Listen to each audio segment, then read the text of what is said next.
Welcome back to the channel. So we're following up on the EGR delete on the 0566 Duramax LLY. So what we're doing today is, of course, I got an EGR code because we removed it.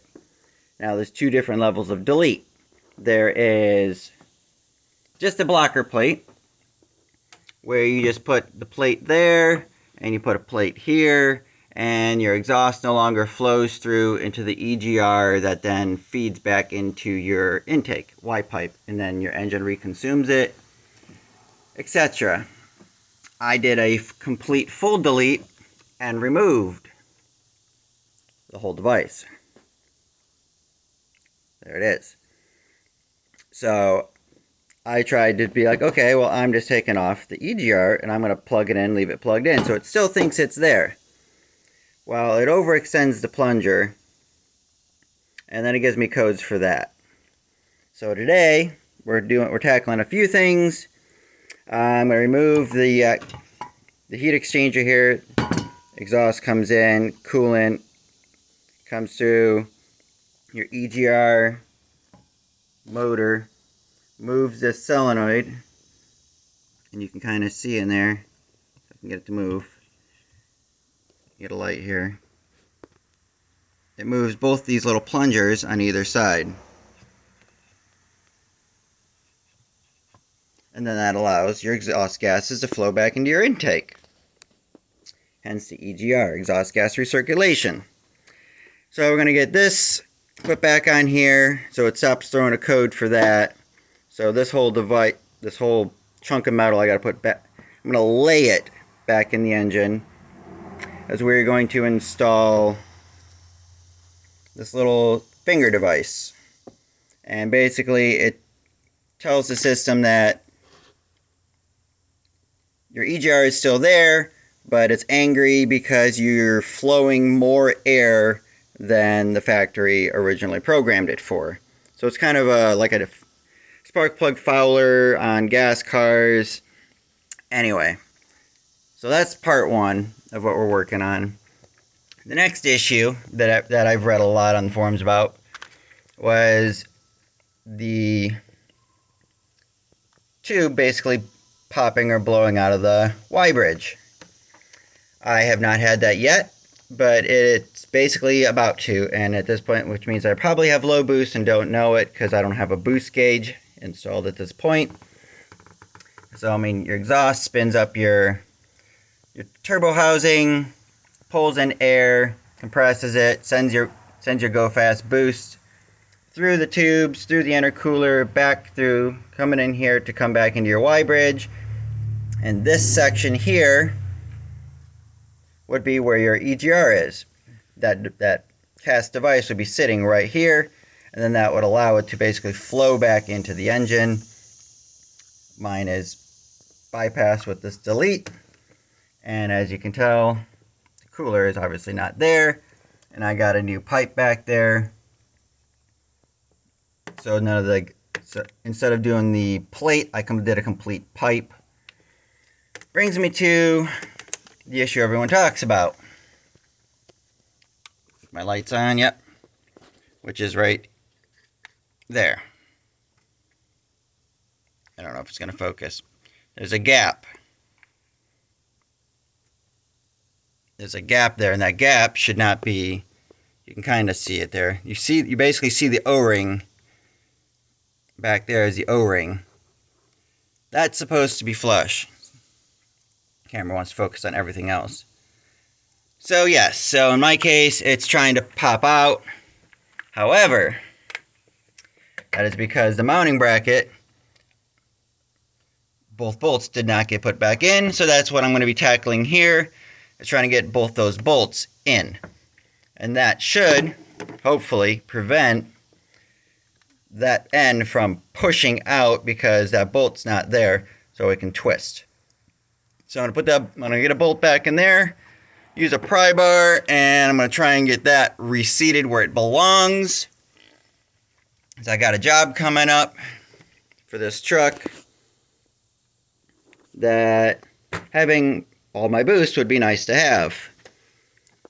So I'm moving a travel trailer out of state for a guy,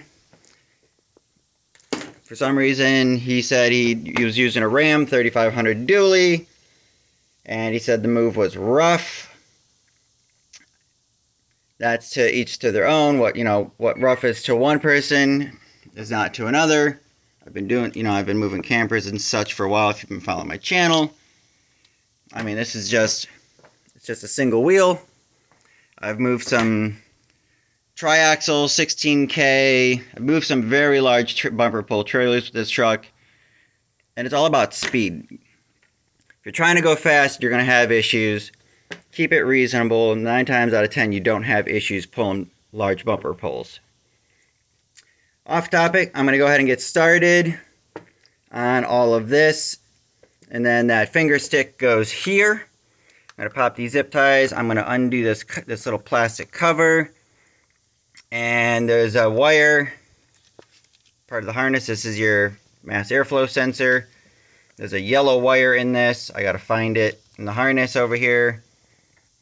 And basically you got to cut it. And then you tap it in there. And there's a couple other wires to tap into, which is part of the EGR system. So I got to find all of that, which then goes in there. So I got to find the wires, tap into them, and then it creates a resistance in the line that makes the computer think everything is still functioning the way it was OEM designed. So there's a long-winded intro. I'm going to get started here. Okay, here's where we're at in this process. Took out the tube, the EGR delete tube. Here's the EGR, got it back together. I'm just gonna lay it here under all of the intake stuff. It should fit, and then the plug should reach. I might have to adjust the wiring harness a little bit, but it should reach. And then, if you can see, there's no longer, if it focuses, there's no longer a gap there where there was like a 1/4 inch gap before. So I got that done. Had to use a really long pry bar, rubber mallet, and I came in from this way. There's like a little lip.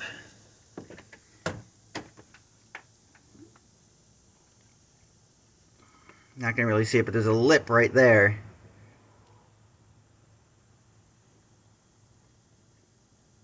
Right next to that hose. Anyways, use that, tapped it in, got it to slide in. Now I'm on to the next step of putting the elbow back in.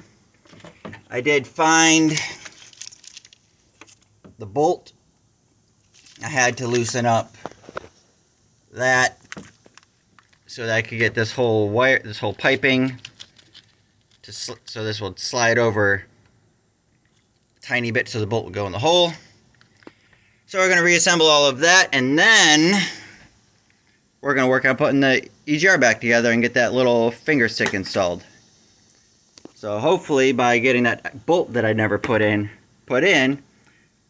that doesn't work its way back out ever again, because there's nothing keeping that in there other than the 2 bolts here. It was the same way stock.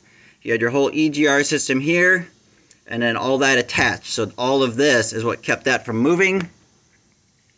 So otherwise, your only other option is, I think it's like a $500 or $1,000 Y bridge, which, you know, I mean, if I had the money at the time, I would have considered doing it.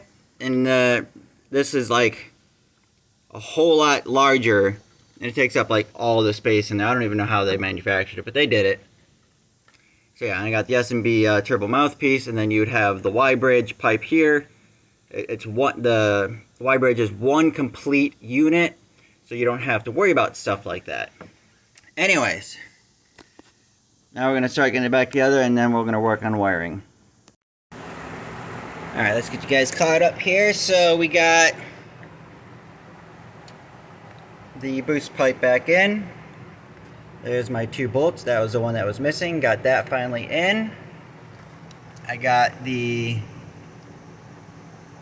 boost pipe into the Y bridge down there. It's as close as I can get it. Everything's tight. This doesn't wiggle or move at all, so hopefully that can't push out or move anymore. Otherwise, if it moves again, I'll try and keep an eye on it. I'll check on it at some point in the near future here. The only way to get that little gap to seal up that's down there, can't really see it. The only way to get that to seal up better is I would have to come over here and bend this bracket that way to the back of the motor, and that may close that gap, but it's the O-ring's inside, it's sealed. Anyways, here's the EGR, put it back together. I just used my bolts broke, so I just used some self-tappers. I have no idea where I'm putting this yet. It actually weighs a lot in comparison to what I was hoping to do with it. MAF sensor, got the cover off my wire harness. This is the EGR. There's the blue wire with the white stripe that I have found per like this 20-page set of instructions. So we're going to install it and then we'll go over it. Alright, we're done here.